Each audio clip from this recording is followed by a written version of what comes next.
میری یہ انڈرسٹینڈنگ ہے.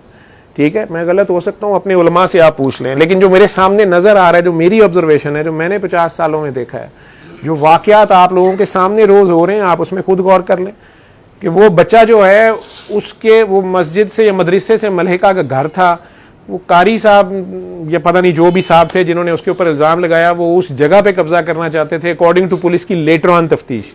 ٹھیک ہے, انہوں نے پہلے اس عورت کو شاید نکاح کی آفر کی, پھر اس گھر کو شامل کرنے کی وہ نہیں مانا. انہوں نے اس لڑکے کو پکڑ کے اچانک وہ سپارے لے کے سب لوگوں کو مسجد پہ اعلان کیا کہ اس نے قرآن شریف پھاڑ دیا یا سپارہ. وہ تو بچہ ہی بیچارہ مجذوب تھا یا پاگل تھا. ٹھیک ہے, لوگ اکٹھے ہو گئے, لوگ اس کو مارنا شروع ہو گئے, پولیس نے اس کو بچایا, اس کی ماں دہائی دیتی رہی, اور وہ جو بھی مولوی صاحب تھے یا جو بھی مدرسے والے تھے وہ اسپیکر پہ اعلان کرتے رہے کہ نہیں, اس نے گستاخی کیا ہے, قرآن پھاڑا ہے, تو اس کو مار دو, جلا دو, کر دو. ہجوم موب کی سائیکی اپنی ہوتی ہے.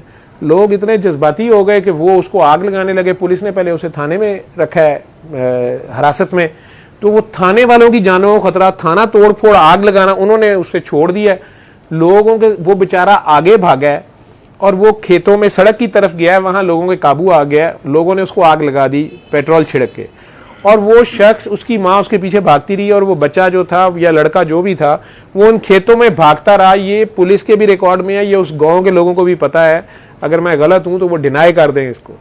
اور وہ لڑکا جل کے مر گیا. ٹھیک ہے جی. اب یہ کیا ہوا, اس نے توہین قرآن کی, اور اس کی سزا اس علاقے کے لوگوں نے ڈیسائیڈ کیا کہ اس کو آگ لگا دو. لگ گئی آگ. ٹھیک ہے جی. حالانکہ یہ کام کس کا تھا, پولیس کے بعد اچھی ایف آئی آر, پراپر تفتیشی ایف آئی آر پولیس نے لکھنی ہوتی ہے, لیکن جہاں پولیس کو اپنی جان کے لالے پڑ جائیں, ایک تھانے دار ہے بیچارہ, اس کے پاس 6 سپاہی ہیں, اس کو فائر کرنے کا اختیار نہیں ہے, وہ کیا کر سکتا ہے؟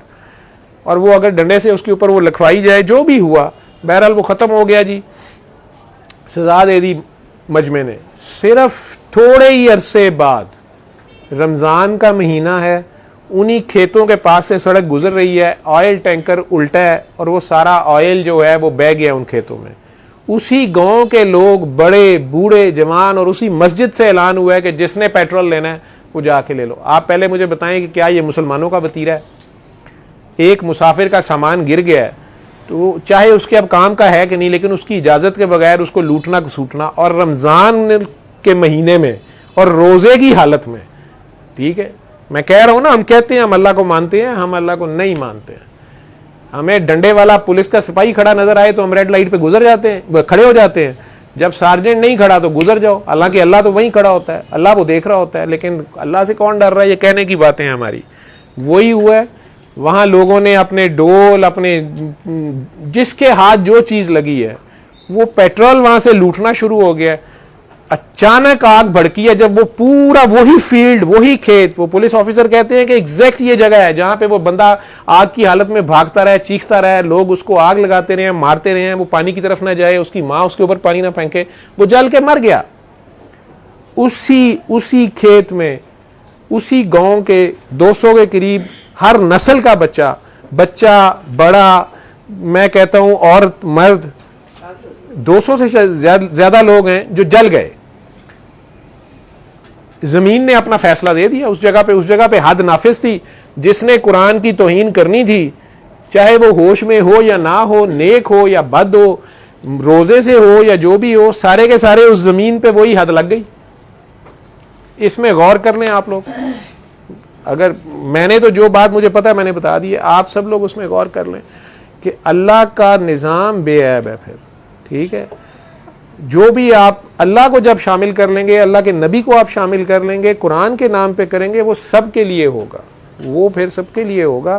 اس میں فراڈ نہیں چل سکے گا. اس میں آپ اللہ کی آنکھوں میں دھونک ہم نہیں جھونک سکتے.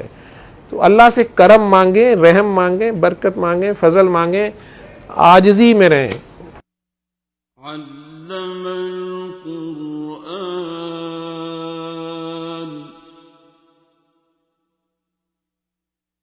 خلق